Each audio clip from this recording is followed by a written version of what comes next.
salut tout le monde et bienvenue sur Reptimorph. Alors aujourd'hui on se retrouve pour une vidéo sur les menthes religieuses. On va faire la vidéo insecte parce que j'ai pas mal de personnes qui me demandent qu'est-ce que je peux conseiller en menthe pour débuter. Donc je vais vous montrer mes menthes religieuses que je possède et celles que je vais vous conseiller pour débuter et celles un peu pour ceux qui sont plus que débutants. Je vous montrerai quelques beaux spécimens que j'ai en ma possession. Et aussi je vais vous dire un peu où j'ai acheté mes boîtes parce que j'ai pas mal de demandes pour les boîtes. Alors pour les bras plast, c'est simple. J'étais chez Terrario Center et je les ai achetés là-bas. C'est tout simple, c'est des bras plast 5 litres 8. Pour ceux que ça intéresse, vous pouvez trouver ça dans les animaleries spéciales reptiles. Souvent ils en ont de dispo. Bon, je sais que là j'en voulais quelques-unes, ils étaient en rupture de stock, mais il y a toujours possibilité d'en trouver. Donc on y va pour cette petite vidéo pour les menthes. Pour ceux qui n'auraient pas encore vu mes installations, là où mes boîtes de mouches. Et là donc c'est toutes mes boîtes de menthes. Donc il y a juste ces trois boîtes là qui vont changer. Ça va partir en bras plast, comme là en dessous. Donc voilà, pour ceux que ça intéresse. Ça c'est mon étagère avec toutes mes menthes. Et en bas, c'est juste mes bébés. J'en ai pas mal, donc voilà. Ça c'est déjà une vue d'ensemble et on y va, je vous les montre tous. Vous allez voir ça de suite. Donc là on va commencer par une menthe que vous voyez assez souvent pendant mes lives. Une de mes jeunes à moi. Alors c'est plutôt chiant parce qu'elles sont assez petites. La menthe feuille morte, donc la Phylocrania paradoxa. Donc ça, c'est vraiment une menthe que je peux conseiller aux débutants, pour ceux que ça intéresse. Franchement c'est vraiment super simple. Phylocrania paradoxa, je vous la conseille. En numéro 1 pour les menthes. Alors là on y va pour l'espèce numéro 2. Une espèce plutôt massive, la Stagmatoptera femoralis, une super belle menthe. Franchement ça je peux vous la conseiller aux débutants, c'est super simple à élever. C'est vraiment vorace comme espèce. Donc là elle est même pas adulte, hein, c'est encore une jeune. Franchement je peux vous la conseiller. Elle est vraiment très bien comme espèce pour les débutants. Faites-vous plaisir si vous voulez une super espèce, moi je vous la conseille. Elle est juste hallucinante. Une très belle menthe. Donc voilà pour la numéro 2, la Stagmatoptera.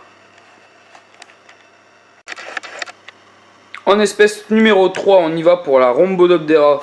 Alors celle-là, là, c'est aussi, je la conseille pour les débutants, c'est une super menthe. Vraiment vorace aussi, il n'y a pas de souci pour manger. Alors vous pouvez remarquer sur son dos, elle a cette protubérance on va dire. En deux ailettes de chaque côté. Ça c'est super cool comme espèce. C'est une de mes nouvelles espèces et que j'aime bien. Bon, ma préférée, ça reste quand même la Stagmatoptera femoralis. Niveau, on va dire voracité. Et niveau taille, elle est vraiment énorme. Et bon, celle-là, ça se développe bien. Là, c'est un de mes mâles, franchement. C'est super. Et on y va pour la quatrième espèce qui va vous plaire aussi à ceux qui aiment les grosses menthes. Je vous la présente de suite. Alors, je vais vous parler de la quatrième espèce. La voici. Sphodromantis linola. Une espèce super simple. Donc là vous pouvez voir la menthe directement et même son otech. Donc celle-là franchement si vous voulez une menthe sans vous prendre la tête, je vous la conseille. C'est vraiment l'une des plus faciles je crois à élever. La Sphodromantis linola, vraiment toute simple, très belle menthe aussi. Franchement il n'y a pas de quoi avoir peur avec celle-là. Ça mange ça très bien. Comme celle que je vous ai présentée juste avant. Donc là Sphodromantis lineola. Alors pour ceux qui étaient là mardi durant le live, elle a mué. Donc là on passe sur des espèces assez complexes quand même on va dire.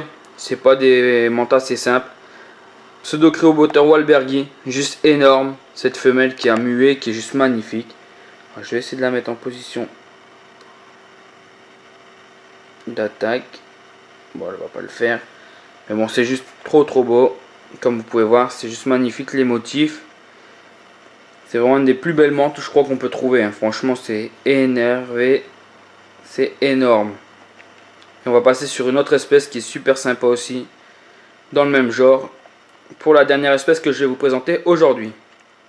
Alors là, pour la dernière, on y va.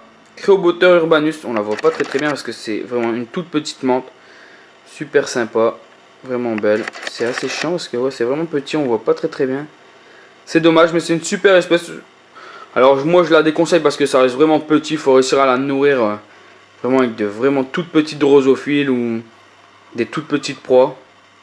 Surtout pas de grillons. Je vous le dis à tous, ne mettez surtout aucun grillon pour vos menthes religieuses. Ne faites pas l'erreur que j'ai eue de perdre la moitié de mon élevage à cause de grillons qui étaient, on va dire, malades. Chez les arts ça marche, mais chez les insectes c'est fatal. Vous pouvez perdre tout votre élevage. Donc voilà pour cette petite vidéo sur les menthes. Donc là je vous remonte un peu l'armoire. Voilà. Pour ceux qui ne l'auraient pas vu, pour cette petite présentation des menthes. Et voilà, c'est fini pour cette vidéo présentation de mes menthes. J'espère que ça vous aura plu. Si vous avez des questions, n'hésitez pas à me les poser, hein. J'y réponds toujours. On n'oublie pas, le mardi on est de plus en plus durant les lives. Franchement ça fait vraiment plaisir. Et franchement, n'hésitez pas à liker, à partager, à me suivre sur Snapchat. Instagram, j'y suis un peu moins en ce moment. Mais je partage le maximum de ce que je peux partager. Et je vous dis à mercredi pour une vidéo reptile sur Reptimorph.